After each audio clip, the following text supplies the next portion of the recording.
Assalamualaikum warahmatullahi wabarakatuh. Jumpa lagi dengan saya Susno Duaji.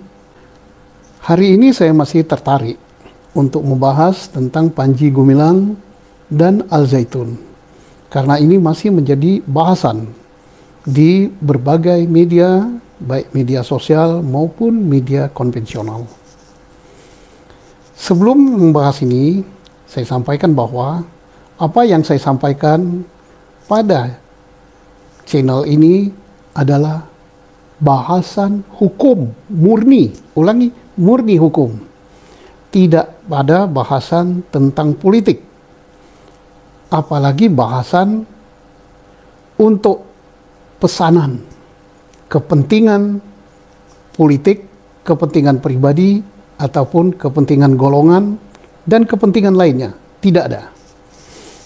Saya tidak kenal secara pribadi dengan Panji Gumilang.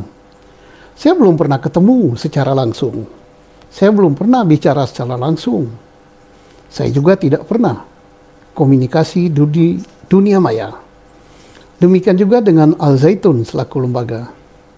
Dan saya tidak pernah berdiskusi kepada pihak-pihak yang menginginkan agar kasus Al Zaitun dan kasus Panji Gumilang dipolisikan dan berakhir di penjara. Tidak. Saya murni kajian hukum. Mengapa saya sampaikan ini? Karena saya tidak mau ada orang yang bersalah dibebaskan. Tidak mau. Siapapun yang bersalah harus dihukum. Hukum harus adil.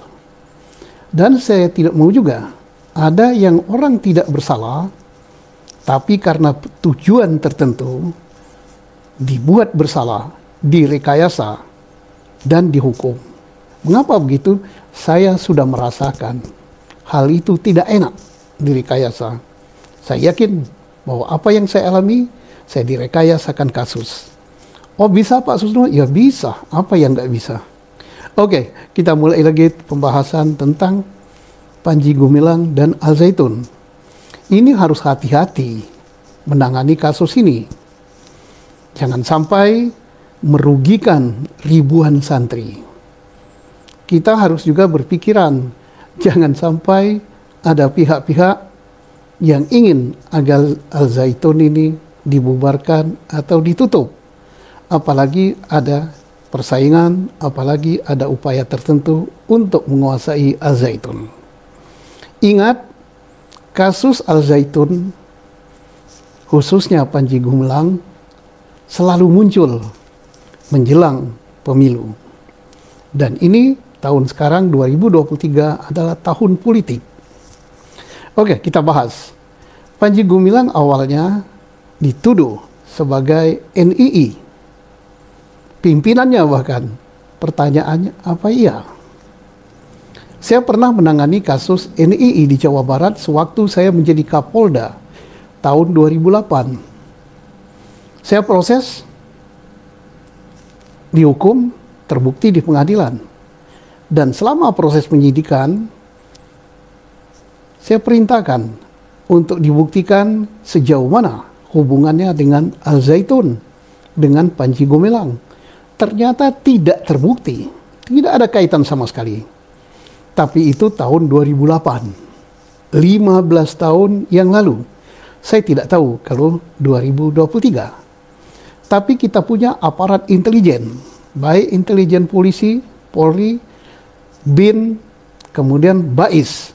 Saya kira aparat ini sangat-sangat hebat. Tidak mungkin kalau ada yang terkait dengan upaya makar kepada negara ini yang tidak terdeteksi. Saya yakin.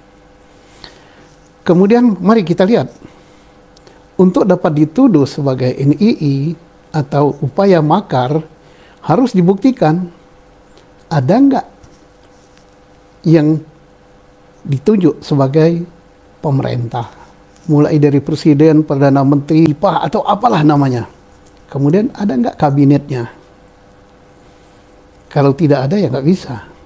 Yang kedua, ada nggak negaranya, wilayahnya? Di mana wilayahnya? Ada kepala daerah dan sebagainya yang tunjuk? Yang ketiga, ada nggak benderanya? Ada apa tidak lambang negaranya? Ada apa tidak undang-undang dasarnya? Ada apa tidak kegiatannya? Nah, yang ditindak oleh Polda Jawa Barat waktu saya Kapolda itu semua lengkap dan terbukti. Maka dihukum. Oke, kita beralih kepada tindak pidana pencucian uang. Pencucian uang itu harus ada kejahatan awal. Siapa yang melakukan? Kalau Panji Gumilang yang dituduh melakukan pencucian uang, harus Panji Gumilang yang melakukan tindak pidana awal. Contohnya apa? Apakah Panji Gumilang korupsi? Apakah Panji Gumilang melakukan pemerasan? Apakah Panji Gumilang melakukan tindak pidana narkoba dan lain-lain tindak pidana yang diancam hukuman 4 tahun atau lebih? Kemudian Panji Gumilang mencuci duit itu. Bisa dengan masukkan ke rekening, bisa dengan membelanjakan, bisa dengan mentransfer. Nah, kalau Panji Gumilang tidak melakukan itu, tidak bisa. Tetapi mari kita lihat juga, ada nggak pihak lain yang melakukan kejahatan tadi, kemudian mentransfer ke dalam rekening Panji Gumilang. Ya, kalau tidak ada, ya nggak bisa. Oh, rekeningnya banyak, Pak. Mari kita lihat. Duit yang dimasukkan ke rekening itu berasal dari kejahatan apa bukan? Berasal dari perampokan, berasal dari korupsi, berasal dari narkoba, dan lain-lain. Harus dibuktikan siapa yang mentransfer itu. Kemudian apa peran Panji Gumilang dalam tindak pidana pencucian uang? Dia bukan pencuci. Kalau ini memang ada, maka Panji Gumilang adalah orang keterlibat, bisa membantu, bisa penada, dan sebagainya lah. Opak duit yang di rekening itu dibelikan kepada tanah, kapal, hotel, dan sebagainya. Oh, nggak masalah. Yang penting duit itu bukan dari kejahatan. Ada yang mengatakan bahwa uang tersebut berasal dari sedekah, dari amal, dari infak dan segalanya. Saya kira sampai sekarang kita tidak pernah menghukum orang yang menerima amal, sedekah, infak, dan lain sebagainya. Apa disalahgunakan? Gimana nyalahgunakannya? Kalau infaknya untuk dia, ya terserah. Mau dibelikan sawah, mau dibelikan apa, itu terserah. Ada lagi yang mengatakan bahwa rekeningnya 300 lebih. Kemudian rekening lembaganya Al Zaitun 30 lebih. Oh, itu bukanlah tindak pidana pencucian uang. Bebas orang punya rekening. Mau 100, mau 200, mau berapa. Yang tidak boleh itu adalah rekening itu digunakan untuk kejahatan. Itu yang tidak boleh. Kemudian tentang penodaan agama. Saya yakin bahwa Bariskrim sudah mengumpulkan bukti untuk tindak pidana pencucian agama. Untuk tindak pidana penodaan agama. Tapi tidak salahnya saya memberikan masukan agar apa yang dituduhkan itu tidak mentah. Kenapa? Saya yakin Bariskrim, Direktorat 1 Tindak Pidana Umum, telah memeriksa saksi ahli, kemudian memeriksa saksi yang lainnya, telah mengumpulkan barang bukti dan sebagainya. Yakin saya. Tapi harus diwaspadai juga bahwa Panji Gumilang juga akan mengajukan argumen, baik dari buku-buku, baik argumen dari para ulama, baik argumen daripada ahli tafsir dan sebagainya yang sesuai dengan yang akan mendukung pendapat dia. Nah, opak sudah ada dari MUI. Oh, kita tidak bisa mengatakan dari MUI saja, karena Panji Gumilang pun pernah argumen untuk membantah itu. Nah, bagaimana kalau ada dua argumen yang berbeda? Nah, inilah yang perlu kita waspadai. Oh, hakim nanti akan membukti. Ya, tetapi sejak kapan hakim diberi kewenangan untuk mengadili dua pendapat tentang keagamaan yang berbeda? Sekarang yang berbeda besar adalah contohnya Ahlul Sunnah wal Jamaah dengan Ahlul Bait si A itu berbeda besar. Dengan Ahmadiyah berbeda besar.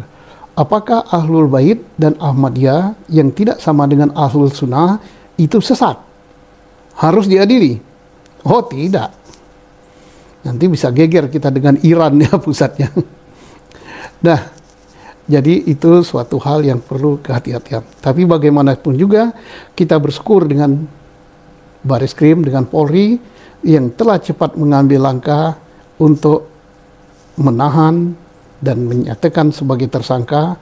Ini paling tidak sudah memberi rasa kepuasan bagi yang lapor, mengurangi kegaduhan. Oh ini nanti dulu, karena Bareskrim mengambil langkah untuk keamanan dan Polri, saya kira sudah pemikiran yang jauh ke depan.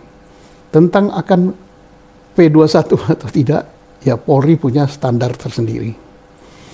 Demikianlah, perlu diwaspadai juga bahwa ada pihak-pihak yang ingin mungkin menguasai aset dan sebagainya, ini harus diwaspadai.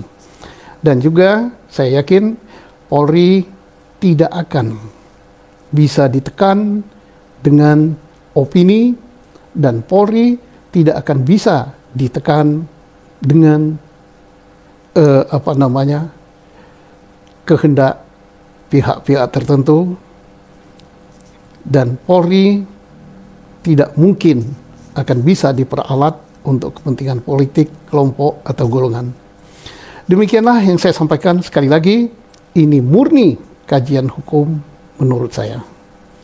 Mungkin ada yang mau membenci saya atau mengupat saya, silakan. Itu risiko saya untuk menyampaikan sesuatu hal, dan saya yakin apa yang saya sampaikan ini belum tentu benar. Kita punya sudut pandang yang berbeda, silakan, tapi jangan menghujat masalah pribadi, jangan berkata kotor, dan sebagainya. Mari kita beradu argumen. Dan kalau ada hal yang kurang berkenan, saya mohon maaf. Wabillahi taufiq wal hidayah. Wassalamualaikum warahmatullahi wabarakatuh.